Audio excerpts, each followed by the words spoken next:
Shabbat Shalom, meus caros irmãos, paz de Deus, o Eterno, e que o Senhor Jesus Cristo, Yeshua HaMashiach, em hebraico, possa abençoar a todos. Vamos examinar as Escrituras, como disse que o Senhor Jesus, porque vós cuidais ter nelas a vida eterna, e são elas que testificam de mim, como está escrito lá no Evangelho de João, ok? Então, nesse momento, irmãos, aqui que nós queremos passar para os irmãos, não é algo insignificante, como muitos dizem, que não traz nenhuma edificação espiritual. Muito pelo contrário, irmãos.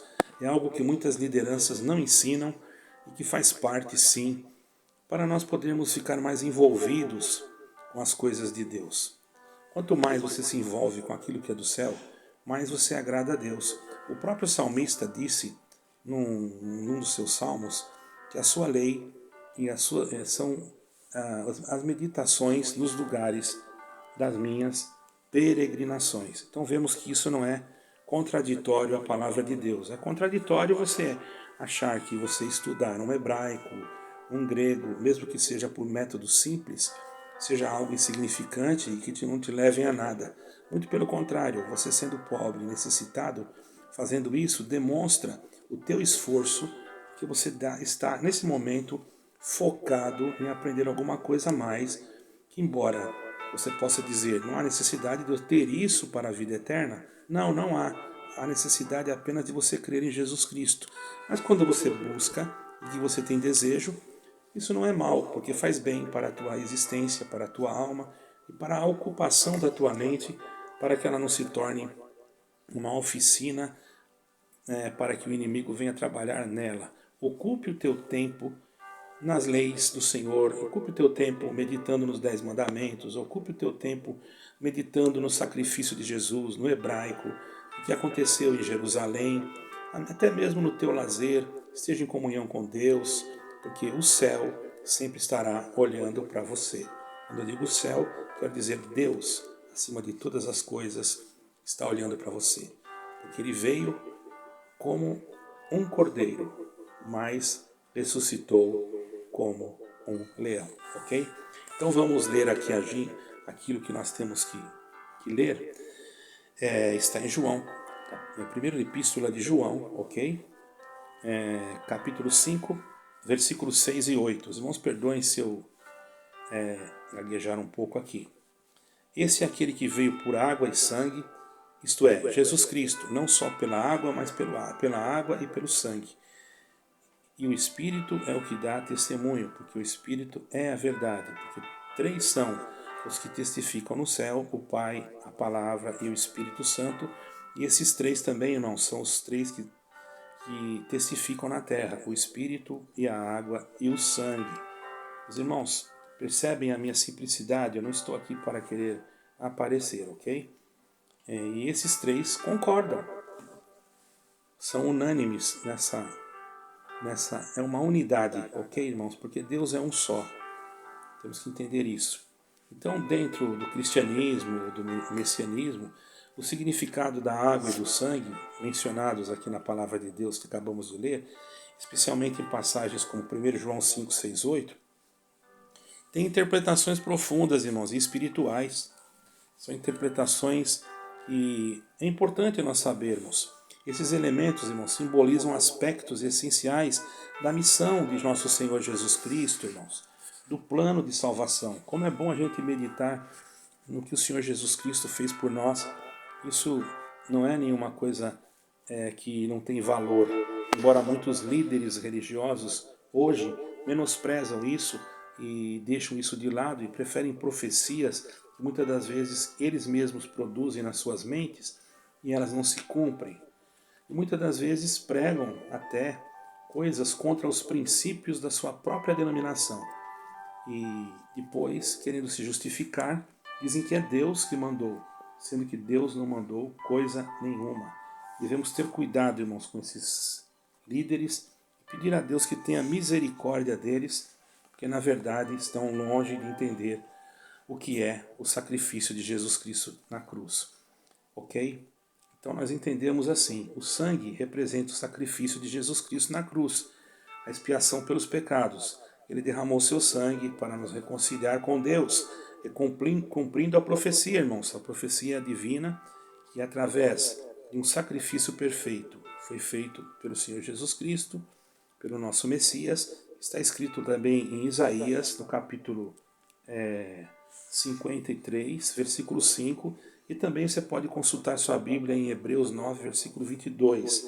A água simboliza a purificação espiritual, irmãos, e o Espírito Santo, como Jesus disse, quem crer em mim, no seu interior fluirão rios de água viva, referindo-se ao Evangelho, ou melhor, referindo-se ao Espírito do Senhor, que está escrito em João 7, versículo 38 e 39, e também se conecta ao batismo, indicando o arrependimento e a renovação, ok? Então, quando nós mencionamos, irmãos, no céu, presta bem atenção, quando nós mencionamos isso, que no céu, como João acabei de falar, João 5, 7 e 8, a água e o sangue testificam da divindade e da obra terrena de Cristo. A água aponta para o início do ministério de Cristo Jesus, e depois o sangue para a sua conclusão na cruz. E juntos testificam a fidelidade de Deus ao plano redentor e da unidade do Filho, do Espírito e do Pai. Os irmãos estão entendendo, irmãos? Agora, isso é algo negligente? Vocês acham que isso é algo que não vale a pena saber? Eu não consigo entender como determinadas pessoas usam os púlpitos das suas denominações para atacar quem na sua simplicidade procura ensinar o povo. E isso sim deveriam ser ensinamentos em muitas denominações, mas muitas delas deixam de falar isso e preferem enganar o povo com falsas profecias que não se cumprem. Mas eu posso complementar isso também. Precisamos ser guardados desse mundo cruel, desse engano. E onde eu vou encontrar isso, irmãos? Eu vou lá para João 17, agora versículo 17. Está escrito assim: santifica-os a tua palavra, ou melhor, santifica-os na verdade, a tua palavra é a verdade. Esse versículo aqui, irmãos, vai ressaltar a necessidade de permanecermos fiéis à palavra de Deus, afastando-se dessas distorções e práticas que se desviam do evangelho genuíno. Dizer que você não precisa saber isso, que você não tem necessidade de saber aquilo. Irmãos, tudo que nós aprendemos de Deus é bom, sendo de Deus. Quando é o homem que fala segundo a sua inteligência humana, aí é outra coisa. Muitas das vezes os homens querem aparecer em público e serem os sábios, os inteligentes, e muitas das vezes estão se afastando e distorcendo com práticas que desviam do evangelho genuíno. Então, o que temos que fazer, irmãos, nesse aspecto? Buscar por Jesus, por Yeshua HaMashiach como Salvador, que é essencial em um mundo corrompido, irmão, por essas ideologias, sistemas humanos, lideranças religiosas que deturpam as Escrituras, que se envolvem com federações, com convenções internacionais, irmão, que levarão futuramente as suas lideranças a serem governadas pelo próprio anticristo. Então tenhamos cuidado, irmãos, por isso que nós aqui pregamos o Evangelho na internet. E vamos aqui, para reforçar o que eu estou falando, irmãos, Mateus 7, versículo 15 diz: acautelai-vos, porém, dos falsos profetas que vêm até vós vestidos de ovelha, mas interiormente são lobos devoradores, irmão. Isso temos que ter cuidado. Só preocupam-se com grandes templos, com muitas coletas, com viagens internacionais desnecessárias. E vocês não entendendo como são manipulados como uma massa de manobra, não percebem que muitos são jogados fora, muitos são cortados. Mas quando alguém nos busca em questões e nós aqui falamos, a pessoa volta à sua atividade e muitas das vezes deixa de falar conosco por medo, porque são manipulados. Deus tenha misericórdia de todos esses também. Por isso, meus caros irmãos, tenhamos cuidado. Nós estamos realmente próximos à volta de nosso Senhor Jesus Cristo e vamos orar para que esses irmãos que estão nessa situação, nessas lideranças, possam abrir os olhos e ensinar o povo aquilo que está escrito realmente na Bíblia. Por isso que eu reforço aqui que o conhecimento bíblico, inclusive, irmão, do contexto hebraico, sim, se você pode, é indispensável para crescer na espiritualidade. Agora, se você não pode, o que você vai fazer? Você já tem o principal. Mas se você pode, ainda que seja um curso simples na internet, não vamos aqui menosprezar, irmãos, porque Existem pessoas que dão cursos na internet, são pessoas que têm alto gabarito e conhecimento na leitura, na palavra, no significado das palavras em hebraico. E para nós, irmãos, pode até alguém dizer que não é necessário, mas se você tem vontade, o que há de mal nisso, irmãos? O que há de mal é você usar um púlpito negligenciando o ensinamento da própria instituição que você está e falar uma coisa contrariando o ensinamento da tua instituição e atacando os outros de uma forma descarada e irresponsável e usando um palavreado que não é muito um palavreado que não convém muito numa pregação. Por exemplo, esses dias um pregador usou uma palavra chamada michuruco, ou michuruca. Irmãos, me perdoem, essa palavra não deve ser usada quando está pregando a palavra de Deus. Aqui só uma instrução, quem sabe essa pessoa possa ouvir esse vídeo e entender que o lugar que se ocupa quando se prega o evangelho tem que ter respeito e reverência. Fica a critério de vocês analisar o que eu estou falando.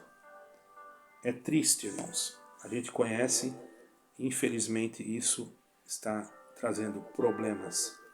Como nós entendemos que isso está se cumprindo realmente o que Paulo advertiu depois da minha partida, Atos 20, 29 e 30, sei que depois da minha partida entrarão no meio de vós lobos cruéis, que não pouparão o rebanho, e que dentre vós mesmos se levantarão homens que falarão coisas perversas para atraírem os discípulos após si.